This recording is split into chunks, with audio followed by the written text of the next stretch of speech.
Bonjour les amis, bah écoutez, je vais essayer de vous expliquer succinctement les promesses électorales et je vais finir avec une petite histoire drôle qui pourrait vous éclairer davantage votre lanterne.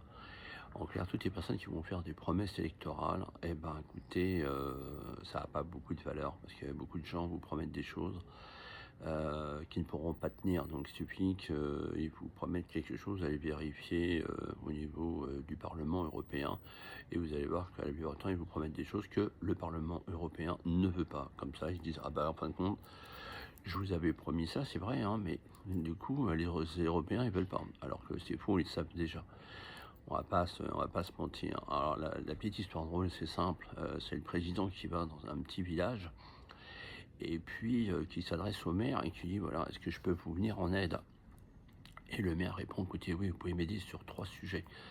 Le 1er, c'est que, voilà, j'ai construit un mini hôpital, mais j'ai personne à mettre dedans». Le président prend son téléphone, il dit: «Écoutez, bougez pas, je vous arrange le truc tout de suite». Donc commence à parler et puis il raccroche et puis: «Écoutez, demain, c'est simple, vous avez 2 généralistes, un ostéopathe, vous avez un chirurgien, une gynécologue, un dentiste et tout va bien se passer, vous allez voir, ça va tourner du feu de Dieu». Waouh, génial. Il dit: «Autre chose peut-être?» Alors il dit: «Oui, oui, bah, vous avez vu ici, on n'a pas les moyens, mais toutes les routes là sont complètement saccagées, il y a des trous partout, les gens se plaignent, c'est dangereux, ne vous inquiétez pas». Il téléphone, blablabla, blablabla.